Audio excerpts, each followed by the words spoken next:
नमस्कार बंधु माने मो चैनल लीना लाइफ लाइन को आपण को बहुत बहुत स्वागत। सफलतार शीर्ष रे पहुँचवा परे मन को अहंकार को दूराई रखिबा पई एक सुंदर हृदयस्पर्शिता गभीर प्रेरणादायक भूमिका। मनीष जीवनर सबुठारु बड़ विडंबना हेउछि आमे अंधार सहित लड़िबा पई जेतिकी शक्ति संचय करू आलोक को संभाळिबा पई सेतिकी संयमता रखि पारुना। जेतेबेले आमे संघर्ष करू सेतेबेले आम पाद माटी रे थाए, किंतु सफलतार प्रथम पाहांच छुईबा मात्रे अजाणतरे मन भितर को अहंकार एक धीर पवन पशि आसे, जहाँ आम नम्रता को उड़ाई नहीं जाए। श्रीकृष्ण कहते सफलता पाइबा एक योग्यता होई पारे, किंतु सफलता पाइबा परे मध्य सरल और नम्र होई रहिबा हेउछि सबुठारु बड़ सिद्धि। अहंकार हेउछि एक मुखा जहाँ आमको निज आखिरे बड़ देखाए सत, किंतु दुनिया आखिरे छोट कर दिए। जेतेबेले सफलतार शब्द आम कानरे गुंजरित हुए सेतेबेले मन भितरे बसिथिबा ईश्वरଙ୍କ स्वर धिमेई जाए।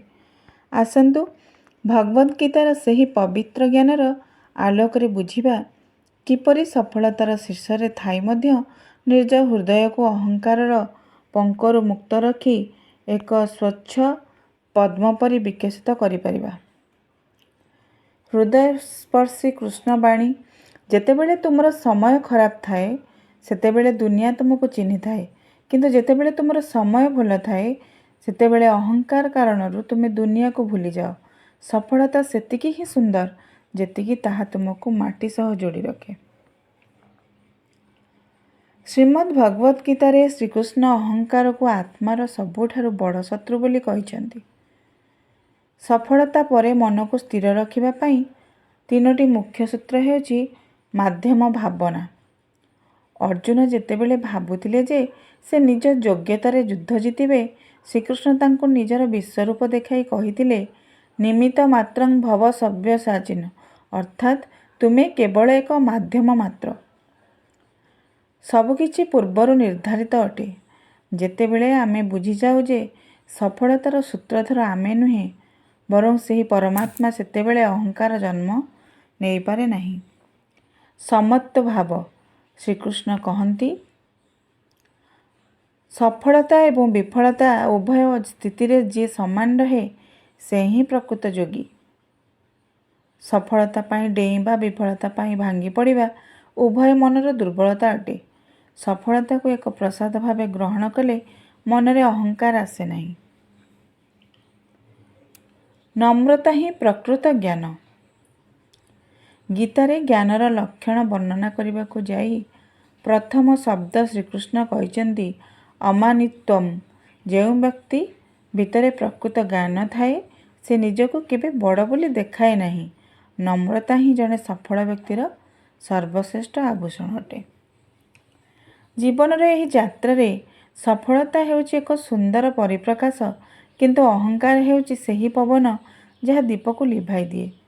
आज आमे जो शीर्ष रे पहुँचीछु ताहा केवल आम परिश्रमर परिणाम नुहे, बरं सेथिरे काहार प्रार्थना, काहार आशीर्वाद और काहार निस्वार्थपर सहयोग लुचि रही। जेतेबेले आमे एही सत्य को अनुभव करू सेतेबेले आम हाथ सफलतार गर्वरे ऊपर को उठिबा बदଳରେ कृतज्ञतारे भगवान का आगे जोड़ी हो जाए। मने रखंतु माटीरू प्रस्तुत एही शरीर दिने माटी ही मिसीजिव। समयर स्रोतरे बड़ बड़ साम्राज्य धूलिसात हो जाइछि, तेबे आमर हे क्षीणस्थायी सफलता को नहीं गर्व कहीं। जो सफलता आपण को निज प्रियजन ठारू दूरे दिए, जो सफलता आपण को जन अभिमान मनीष कर दिए, ताहा प्रकृत सफलता नुहे बरं एक सुंदर पतन। श्रीकृष्ण चरण रे निजर समस्त सफलता को समर्पण कर दियंतु। जेतेबेले आपण मु करिछि बदଳରେ हे प्रभु तुमे कराइछ बोली कहवा शिखिजिबा, सेतेबेले सफलतार सबुठारु बड़ मुकुट पिंधि मध्य आपणक पाद सदाबेले माटी ही रहिबो।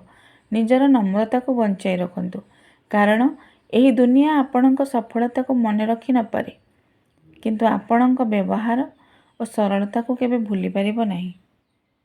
शेषरे एतिकी कहबी, हे कृष्ण मते एतिकी सफलता दियो जेपरि मो अन्यर सेवा करि परिबि, କିନ୍ତୁ ମୋ ହୃଦୟକୁ ଏମିତି ନମ୍ର କରି ରଖ ଯେପରି ସଫଳତାର ଅନ୍ଧାରରେ ମୁଁ କେବେ ନିଜର ସ୍ୱରୂପକୁ ନ ହରାଏ।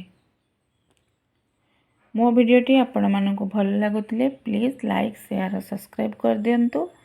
ଜୟ ଜଗନ୍ନାଥ।